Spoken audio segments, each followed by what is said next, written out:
What would you do if your husband demanded you sacrifice your daughter's future for his son's past mistakes? In today's story, the protagonist's choice is a masterclass in how to handle it. My life with my current husband, Arthur, began 3 years ago. I brought my daughter, Lily, who was 15 at the time, into the marriage. Arthur had a son, Marcus, who was 24. While I was friendly with Marcus, we weren't particularly close. He had a biological mother, a perfectly fine woman, and I never aimed to replace her role in his life. My late husband, Lily's father, passed away when she was 6. We had both contributed to her college fund. Her paternal grandparents also contributed a significant amount, and at present, the fund holds approximately $180,000. Lily is an exceptionally bright girl. It's not just a mother's bias. I genuinely believe she has the capacity to attend an Ivy League school, a sentiment echoed by her teachers.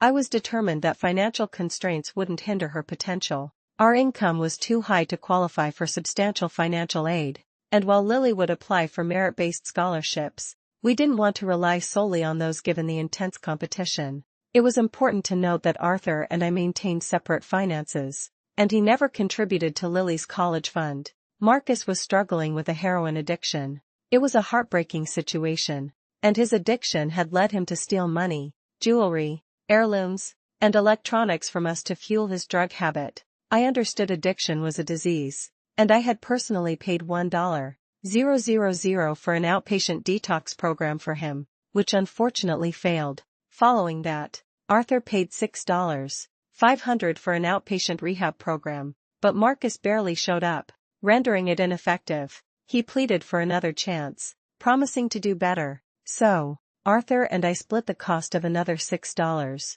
outpatient rehab program. It seemed to work while he was in the program, but he relapsed immediately after completion. I had invested so much money, time, and energy, yet nothing seemed to help. Then came the proposal. Marcus and Arthur wanted to try a 60-day inpatient rehab program, which would cost $30,000.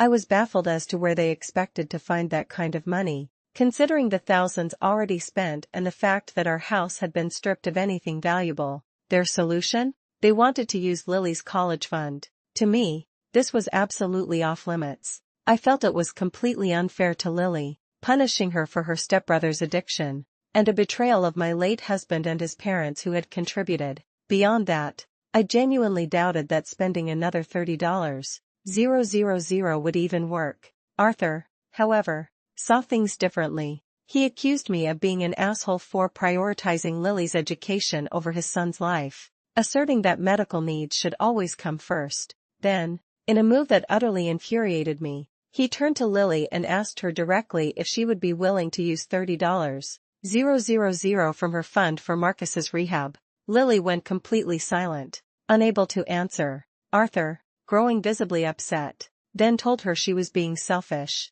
Later, Lily confided in me that she didn't want to give Marcus the money, but she felt incredibly guilty. My rage at Arthur for emotionally manipulating our daughter in such a way was immense. "This is not a question that should ever have been asked of your daughter," a wise commenter, Mysterious System 680, would later remark. "She should never have been put in that position. And your husband is absolutely an asshole for asking, and for telling a child that she is selfish for not sacrificing a lot of money to pay for his son's issues." The commenter, Cyphermax, echoed this sentiment, stating, "That's your daughter's money in all but name. Your husband paid into it. Your daughter's grandparents paid into it. You paid into it. For her, not for some kid that half these people don't know." They continued, questioning my inaction. "Why did you allow this? Why are you allowing this to be your daughter's concern? Why is she being put in this position?" They concluded with the stark truth: this shouldn't be AITA for refusing. This should be "so I left this guy because he crossed a line and made my daughter feel accountable for an addict because she wouldn't give $30K designated for her future."